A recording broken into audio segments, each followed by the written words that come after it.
Welcome to Navigating Hope, your compass to health empowerment. I'm Dr. Jaime Hope, steering you through healthcare, overcoming overwhelm, personal goals, and emergencies. We'll navigate the healthcare maze with actionable insights and real-world advice, unlocking the secrets to a healthier, more vibrant life. Join us to take control of your well-being and make informed decisions for your health and your future. Stay with us as we unravel the mysteries of medicine, wellness, and life's unforeseen challenges, helping you bypass the ER with a dose of knowledge. Stay tuned till the end of the episode with a recap of your actionable insights and a free gift. Let's chart a course to your well-being together. All right, welcome back to another episode of Navigating Hope. I am so excited to be here today with LaReina Tipping, a fellow Midwesterner and an advanced practice social worker with a master's degree and expertise in brain health. So you understand all the neuroscience, you do the patient advocacy components, dementia, all of those other things. These are very real things that we ourselves as listeners are facing, and many of us are starting to see this in our parents. So LaReina, thank you so much for being here with us today for this very important topic. Yeah, thank you for having me. So what was it that made you want to get into this? Why brain health? Why neurocognitive disorders? What brought you on this particular pathway? Yeah, I have been a social worker for 21 years in the Northeast Wisconsin area. I graduated with a bachelor's in social work, did some field work, thought I would go the direction of potentially working with children. However, that kind of went away when I started to run a CBRF, which is a group home. And from there is really where I got excited about mental health and a lot of the individuals at that group home. It was really neat to learn from them with some of the barriers that they were seeing. And then from there, my career has always been interested in understanding the brain, why we think, what we do. From there, too, I got my master in social work about 8 years later or so. And that was really because I wanted to do more in diving into the research and working one-on-one with people specific to either memory care or neurodegenerative diseases. I was around a lot of people with Parkinson's disorder and just the impact on that.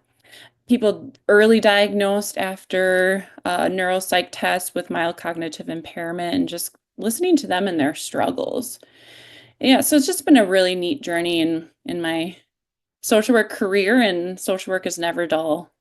Oh, it's not. And God bless you and all social workers, truly pillars of society, because what you do is so important.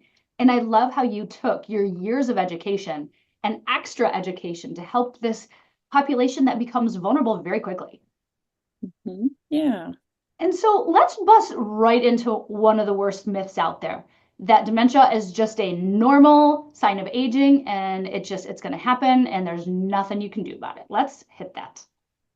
Yeah, and so there is a lot of stigma around dementia, neurodegenerative diseases. So we really want people to understand that, yes, our brain does change as we age. It actually does shrink.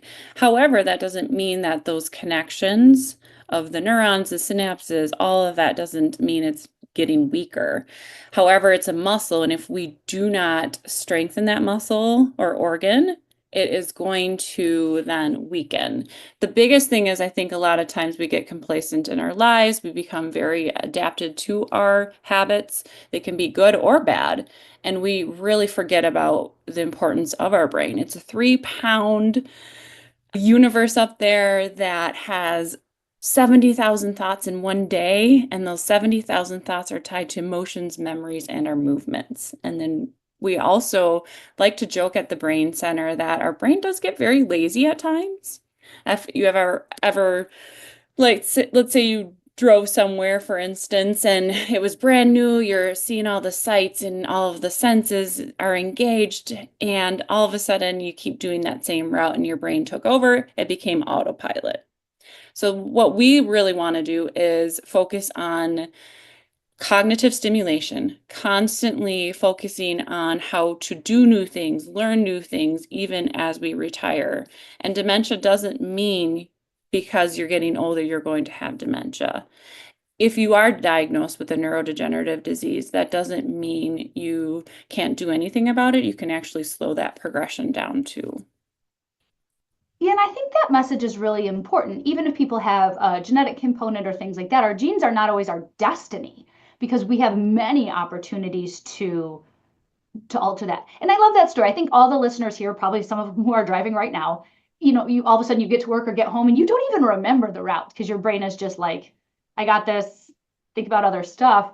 So we are all, I think everybody can relate to that. So I love that you're saying, particularly to prevent those signs of the neurocognitive aging, we need to bust out of that sometimes. Mm-hmm. We want to be proactive versus reactive, and think about your brain health every day. It's up there, it's silent, it takes over. But yeah, let's think about what we need to do, our lifestyle, what we put into our bodies, the amount of sleep that we're getting. Are we moving? Exercise, that is a huge component to our brain health. And Let's talk about this. This is the pillars of brain yeah, health. So let's go through each of these pillars one by one, because sometimes people think it's only playing a memory game or something like that, but it's so much more than that. yeah, Go. absolutely. So cognitive stimulation is more than brain games. It's more than Sudoku. It's learning a new instrument, a new language. It's gardening. It's taking new routes to a different store or that social component. We look at the blue zones, for instance. Those individuals are 100 years plus. They're living, they're centennials. And it is because they're doing a lot of these pillars of brain health. They have the socialization, they're exercising, they have the good health around them. They're surrounded by oceans with the omega-3s that are important for our brain. And exercise too, because most of them are having to walk up the stairs or, in communities that are at higher elevation. But yeah, so some of the other pillars are why we sleep. We think sleep is just to have our body rest, but our brain does not shut down when we sleep. It's 24/7. And the neat thing about sleep is it actually is cleaning and pruning all of the unused information that we don't need. I said we had 70,000 thoughts on average in one day. What I wore 10 years ago or what I ate for breakfast 5 years ago doesn't matter. So during sleep, that's all washed away and pruned away. And then hitting those deep cycles of sleep can also help us repair for some of these neurodegenerative diseases like Alzheimer's, dementia. So then, yeah, we focus on the sleep cognition piece, movement, exercise. Yeah, it's great for our cardiovascular health, but however, good for our mental health.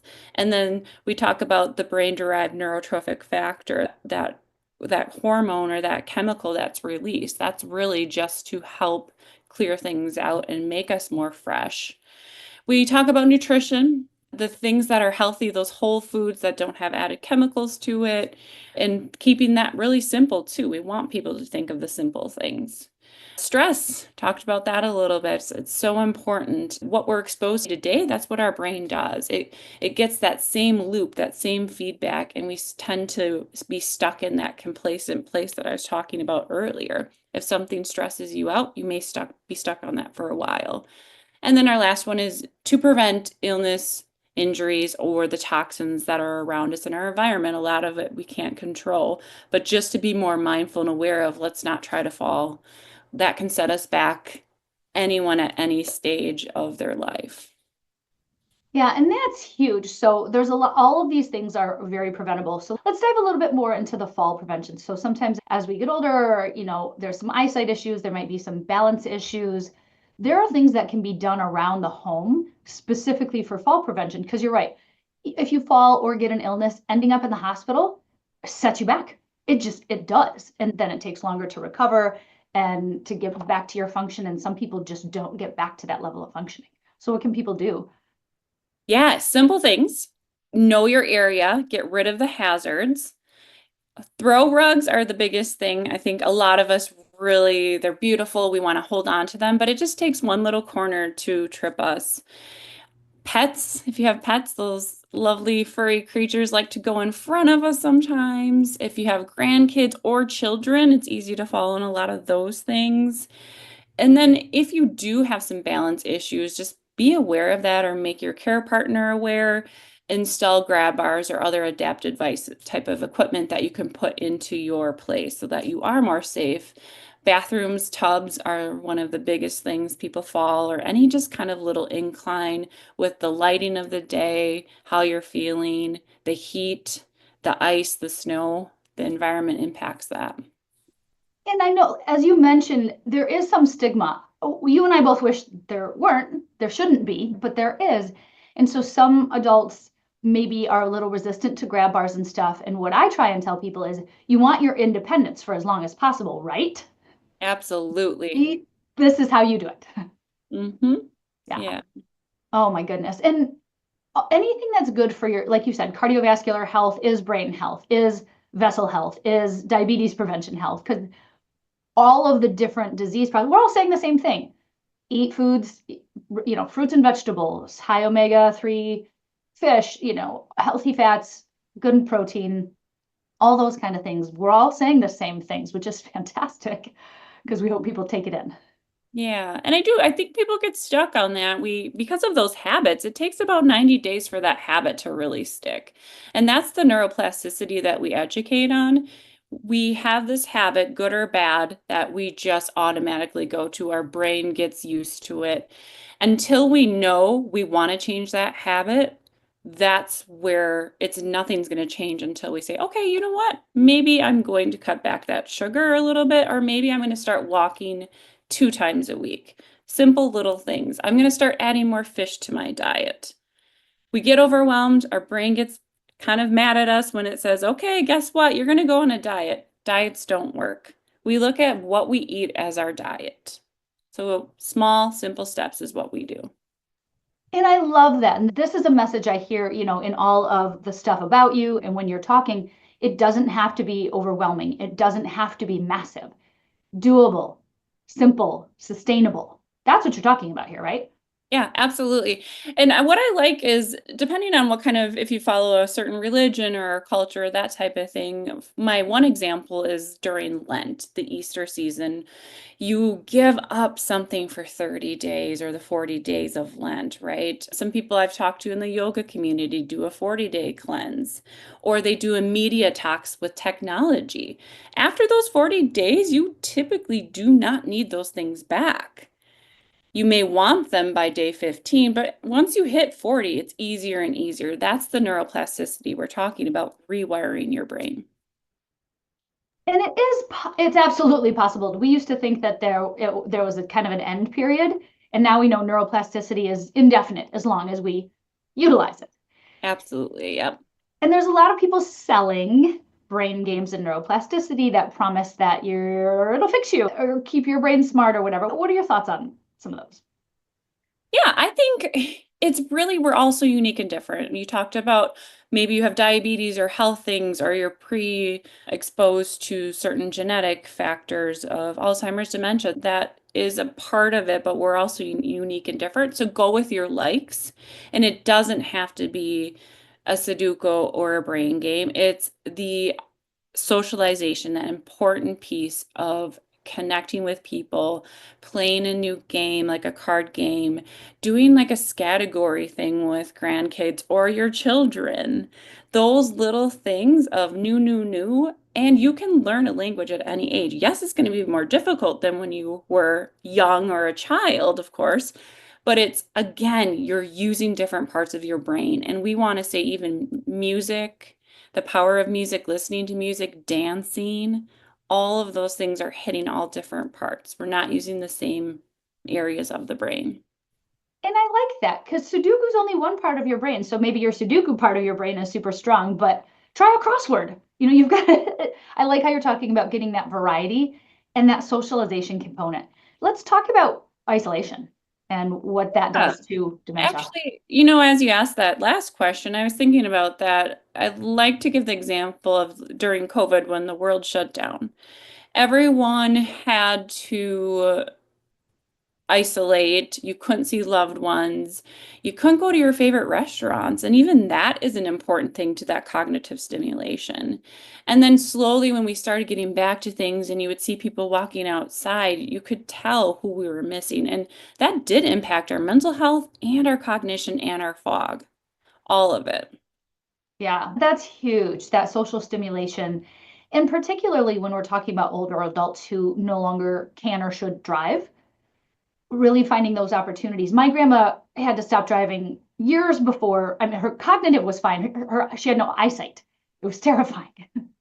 But instead of letting her get isolated, we're like, okay, her friends could come pick her up. We can drive her places. There's transportation options. Because staying home, then your world starts to shrink. Your cognition starts to shrink. It's not good.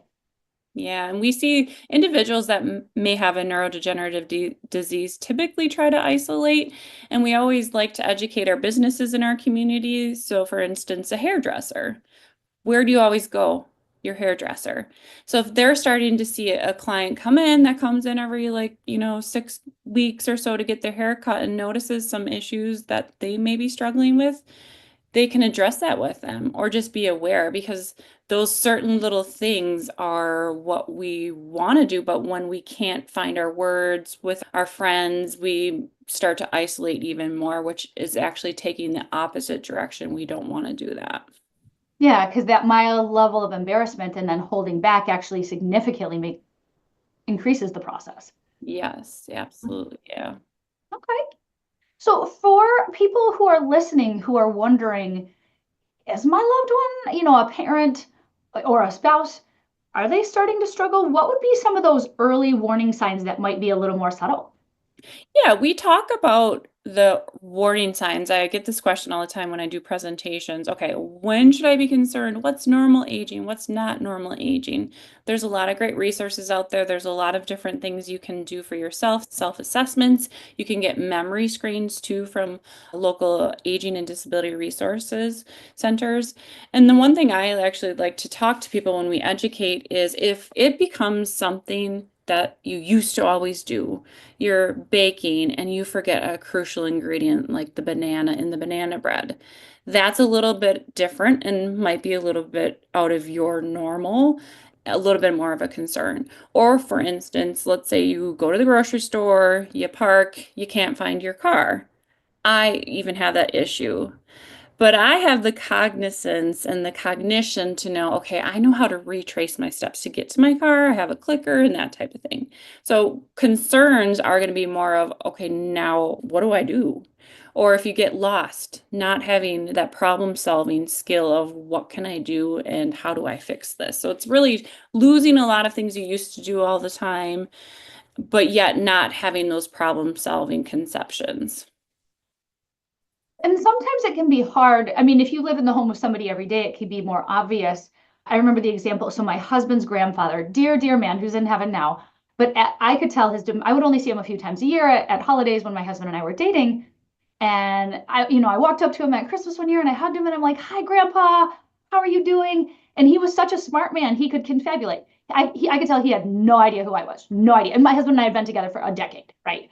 But I hugged him warmly, and he knew like I must be family, because I called him Grandpa. And he's like, "Hi, honey, how are you? You look beautiful. How's the family?" Just trying to do that little bit of cover up. Do you see that with people?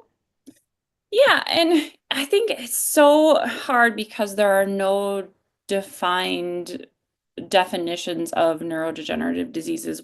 There are millions of types of dementias. You can actually reverse a dementia depending on if it's a vitamin type thing or if it's depression. But if you've been diagnosed with a neurodegenerative disease, what you can do is those little steps to, I lost that question. No, no worries. Just the little stuff, because you just even Cut that seeing. one out. Yeah, yeah. No, it's fine. Oh my gosh, it's totally fine. Because it's those little steps we start to see. And I could tell that he was confabulating, but I was so impressed that he had the Yeah, level of intelligence to do that, that I'm like, "He right. doesn't know who I am." I But think too, kind of where you were going was with, so everyone's so unique and different, but with this instance, he knew the feeling, the emotion he has when he sees you. It doesn't mean like maybe word placement is gone or other things have deteriorated, but it's that what he's left with, that emotion, how he feels when he last saw that person. And you were a familiar, happy face. So a lot of times if, let's say, a person's more advanced in their disease or dementia, they need to have that connection with someone and made to feel safe. And so let's talk about some of the caregiver struggles. Say that you're seeing your person, your parent, your spouse exhibiting signs and you're worried. Have you seen difficulties with people having the conversation with that person? Yeah, it could go either way. It could be denial of the care partner, we call it, or it could be denial of both. One may want the other to get help and they may not see that, right? Because you may lose your independence a lot. For instance, not like with your mom, it wasn't dementia, but not being able to drive is such a huge independence. So we definitely do see that between all different realms, but the resources out there, especially in our community, are wonderful because they're actually able to help people get to maybe a day program that has a different spin to it. It's a village, it's a club. You're going to volunteer your time, and they're the individuals that can get them out for that cognitive stimulation to slow down the progression of that disease. But yeah, we do. It's all dependent on the personality, what type of disorder, what it's impacting. And yeah, it could be either. Yeah, and you mentioned resources, and I think for whether somebody feels like this might apply to themselves, have some worries, or if it's a loved one, I have some courses. You mentioned community resources. We're in different communities, but we know that there are things available. So how can somebody navigate looking for that kind of support system as they move along this pathway? Well, I love our agency. We are a resource hub. We're a nonprofit, so we don't charge for our services. We are actually really happy to have volunteer educators, we call them, that can meet one-on-one with individuals. In some situations, if someone isn't local, we have done Zoom meetings too to talk about these pillars of brain health. And it's no cost to them, and it's for them to just feel like the resources, what can I do, what caregiver supports are out there, what cognitive groups are out there. I would say just definitely visit our website. You can see our coaches on there. It's braincentergb.org. Check out a lot of our education materials on there too, because if we don't have the answer, we find that out with our community and where to go from that. And we joke, we serve anyone with a brain.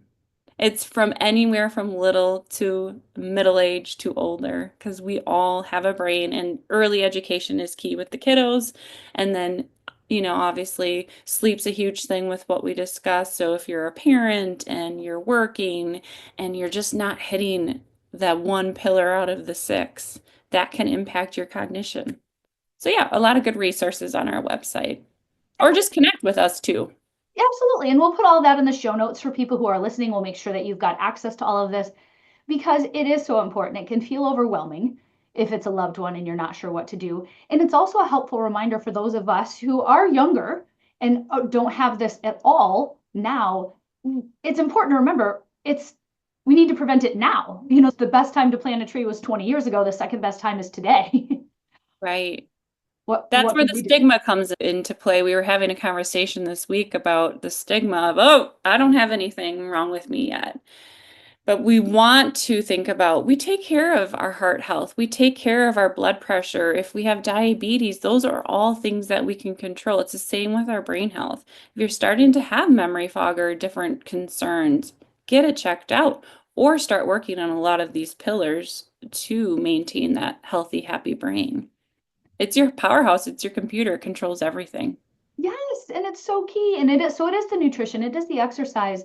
But I love that you mentioned sleep. You can always tell when somebody's a real expert even if whether you're talking about diet or weight loss or diabetes and anything else, people tend to want to focus on nutrition and exercise, but a real expert will ask you, how are you sleeping and how is your stress?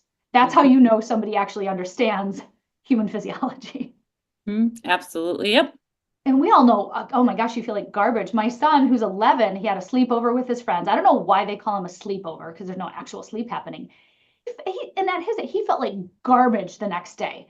And it was an important kind of thing. We weren't like mad, but we're just like, okay, so now you understand this choice leads to this feeling.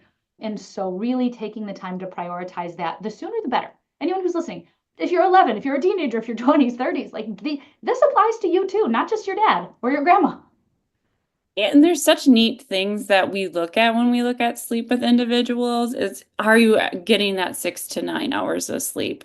Some can be fine with 6 hours, that's fine, but it's about hitting those deep cycles of sleep. And if you are waking up so exhausted, tired, you're not sleeping well, even those trackers do work, because if it's saying you're not getting deep sleep or your REM sleep, then that is not the repair that's supposed to happen. When I talk to children about your brain actually taking a bath at night in the fluid, they are so confused by that and boggled, but it's true. Things are being pruned and washed away. And just the healing properties of it, hitting your deep sleep and your REM sleep is so important for decline of Alzheimer's and dementias. Yeah, people say, oh, I can get by on 5 hours of sleep. Well, getting by that's not great.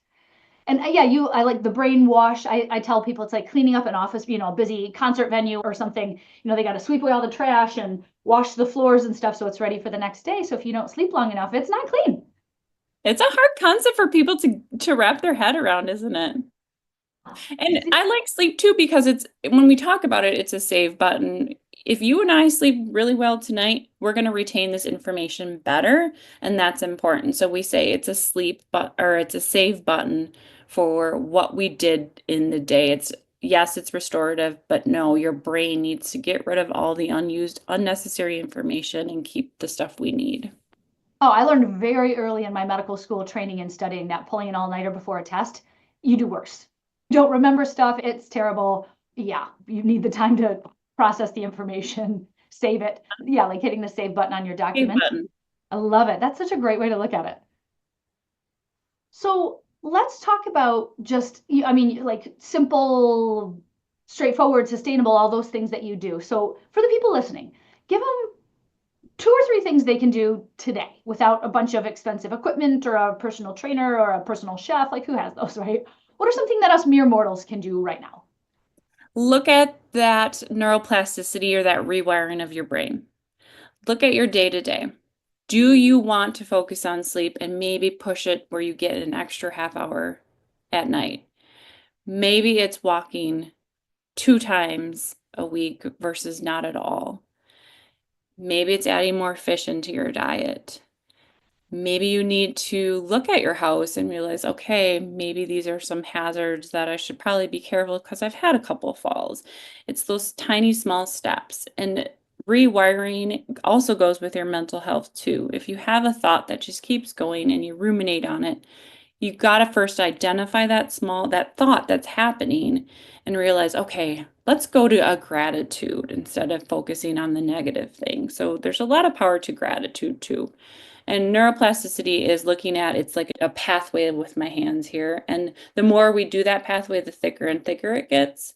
We actually want to divert it and make that thick pathway smaller with new habits that are getting thicker with those healthy things. And again, that's the technology too. We're really seeing that in our world with overusage of technology because it's 24/7. A lot of people are starting to do detox cleanses from technology or social media. It's those little tiny steps. Think of maybe just one thing you can do this week. And then with time, your brain's going to be like, okay, I like that. We'll keep that part of our good habit. That's awesome. LaReina, thank you so much for being here. Thank you for what you do because people need these resources. I love that you are serving your community, but you're also willing to hop on a Zoom for those of us who aren't right there in Green Bay in your, however much snow you have right now. Yeah, yes, yeah. It's really valuable. This applies to all of us. And that's why it's just so incredibly important to keep having these destigmatizing conversations, take it out of overwhelm and give those steps that people can do. Absolutely. We want to be proactive versus reactive. Think of it as your heart health, your, cardiovascular health, your blood pressure, all of that. It's your brain too. Your brain needs to be taken care of. It's a muscle. You use it or you lose it. It's a true saying. Awesome. Awesome. Well, thank you again so much. We'll put all the information on how to find you in the show notes. Thank you for sharing your expertise with us today. All right. I appreciate you having me. Thank you so much. Thank you for joining us on this empowering episode of the Navigating Hope podcast. Today's guest was LaReina Tipping, an advanced practice social worker and brain health advocate who shared her insights on cognitive health, neuroplasticity, dementia prevention, and realistic everyday strategies to build a stronger brain for life. Before we dive into the key takeaways, don't forget to download your free Smarter Goals worksheet, a powerful tool that will help you take LaReina's suggestions and actually turn them into consistent, actionable habits. Whether you're improving your sleep, shifting your mindset, or adding more movement into your life, Smarter Goals will help keep you on track. Click the link in the show notes and grab your copy now. And here are your top 5 key takeaways. Number 1, dementia is not an inevitable part of aging. LaReina busted the myth that cognitive decline is just a part of getting older. While the brain does change with age, it can remain strong and adaptable, especially when we intentionally support it through those lifestyle habits like sleep, movement, learning, and socialization. Number 2, your brain is like a muscle. Use it or lose it. Your brain thrives on novelty and stimulation. Activities like learning a new language, taking a different route to the store, playing music, or engaging socially are powerful ways to keep your brain sharp. And yes, even dancing counts. Number 3, sleep is brain maintenance, not just rest. Sleep isn't passive. It's when your brain takes a bath, pruning away unnecessary information and preserving what matters. Without enough deep and REM sleep, your cognitive health and memory will suffer over time. Number 4, falls are a major risk and preventable. Brain health isn't just about what's going on in your head, it's about staying safe. Falls can cause serious setbacks in cognition and recovery and even independence. LaReina offered practical advice for fall prevention, like removing throw rugs, improving lighting, installing grab bars, all of those things to help maintain independence for longer. And lastly, number 5, change is possible, one step at a time. Neuroplasticity means we can change the way our brains work at any age, but it takes repetition and intention. LaReina encourages people to start small. Add an extra half hour of sleep. Go for a walk twice a week, or swap one sugary snack for something nourishing. These small wins add up to lasting brain health. Are you inspired by LaReina's practical advice? Turn it into real-world change. Download that free Smarter Goals worksheet and start setting goals. Click the link in the show notes.